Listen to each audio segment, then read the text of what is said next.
If you ever been sexual harassed or sexual assault, write "Me Too" in reply to this tweet. Tweeted actress Alicia Milano in 2017. In the 9 days following her tweets, 1.7 million people wrote #MeToo.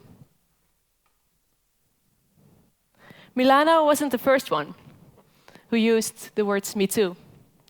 It was actually Tarana Burke in 2006.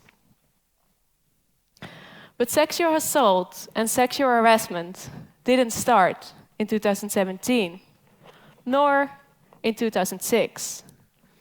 Sexual harassment and sexual assault has been here forever. And I mean forever. But something did change in 2017. What changed? That for the first time there was a movement.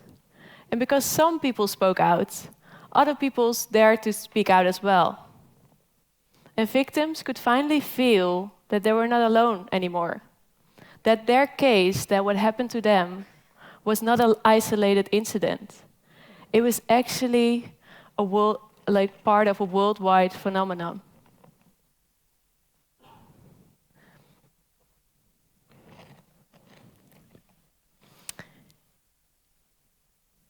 What I want to tell you today, what I want to talk about is the silence when it comes to Me Too.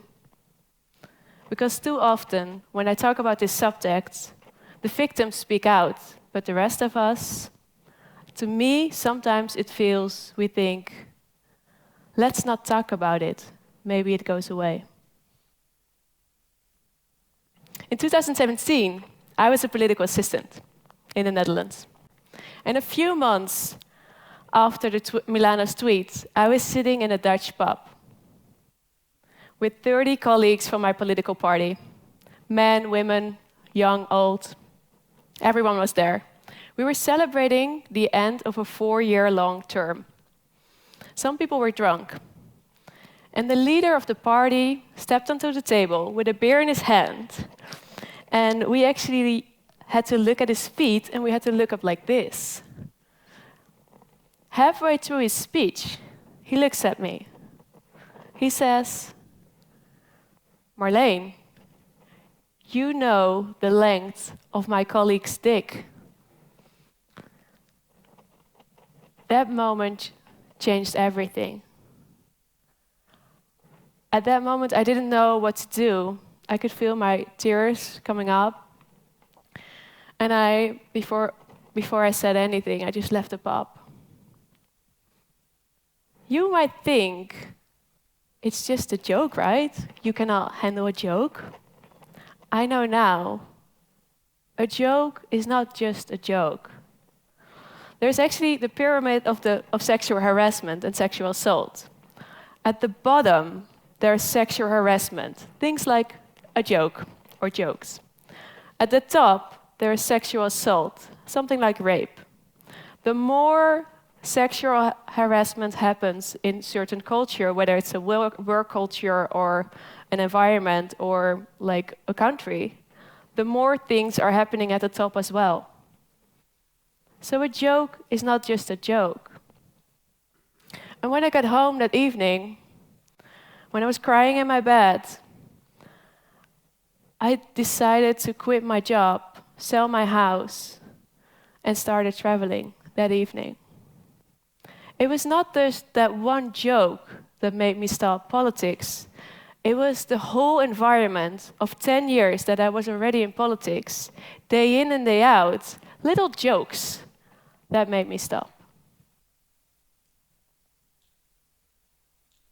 Sexual harassment and sexual assault is everywhere. We see it in the news, we see it everywhere. But sometimes to me it feels like, oh, it's on television, it's not here. But the numbers are insane.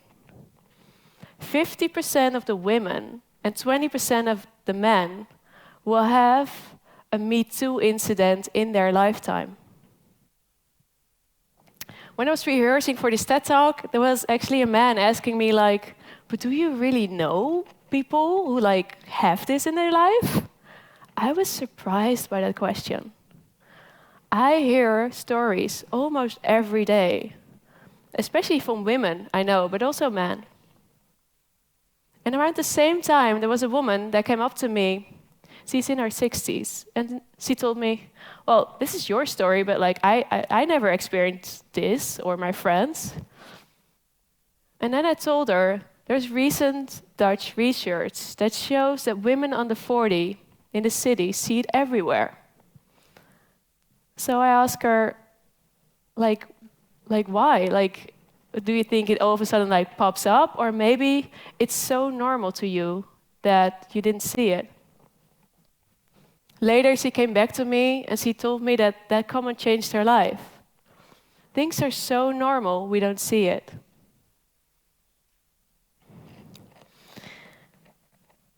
So what happened after that night? I left, started traveling, went all around the world, and after 14 months, I came back to the Netherlands. And while I had changed, my political party did not. There were still gossips about some rumors about MeToo incidents within the party. And the party decided to investigate. And there's something that I learned in politics about investigations. Basically, it's just a method to like make it go away. So either you like take a very long time to investigate something, or you hire an external party that like does an investigation in your party or organization, and then they find nothing, and then you can say, look, we're good. Guess what? That's exactly what happened. A few weeks later, they published the outcomes online, and they said, nothing is wrong, no Me Too within the political party. And I knew that wasn't true. I just knew it wasn't true. And that fact made me angry. It made me super angry. This cannot be true. And there's something, because I talk about this a lot, that I realized this is happening a lot in a lot of companies. A lot of companies, when there is something, they just try to hide it. They don't want other people to know, and they basically do everything to prevent other people to discover what is happening, what really is going on. They see MeToo incidents as a PR thing, like it's about the image. That's the first thing that comes to mind, instead of a safe work environment for everyone. I'm surprised by this.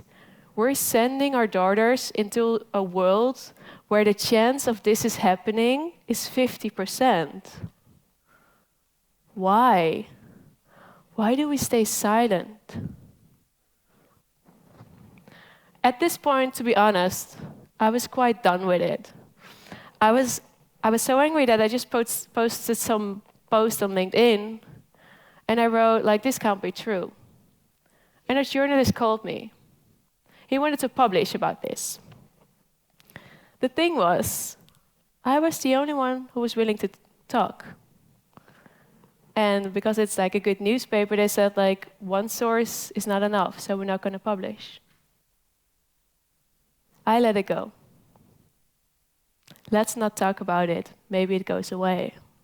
Kind of worked. 2 years later, the journalist called me again. It was actually a colleague of the other one. Was I willing to talk about it one more time? I hesitated.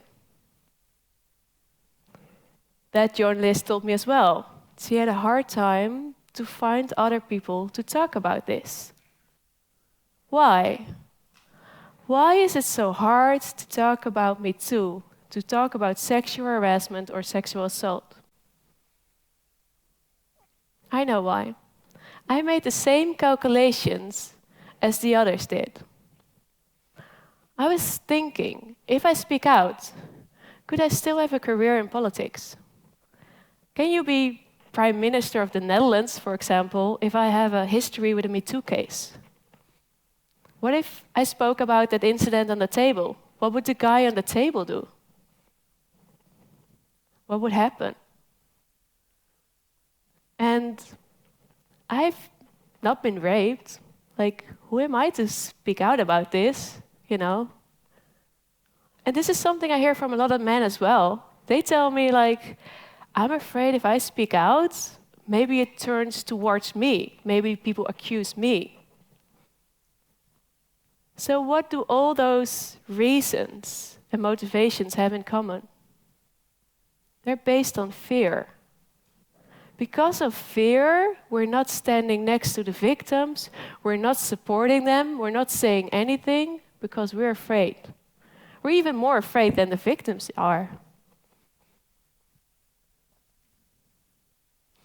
Yet this time, I kind of like was willing to speak up. I already left politics 4 years ago, and I was kind of like willing to take the cost of not having a career in politics. So I decided to speak up.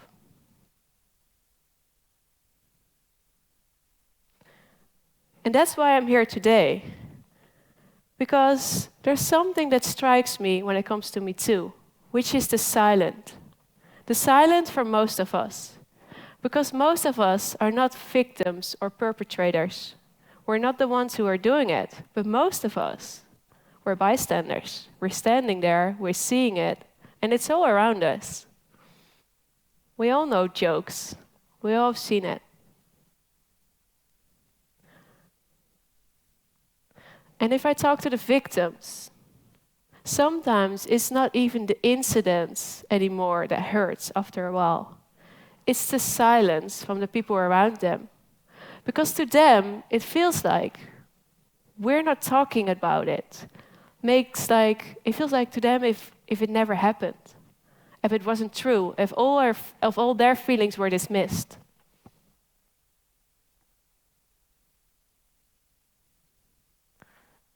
So if there's one thing we can learn from the MeToo movement, that is, if you speak out together, it's a lot easier. So I have just one message here right now. If MeToo is a question, #WeToo is the answer. Thank you.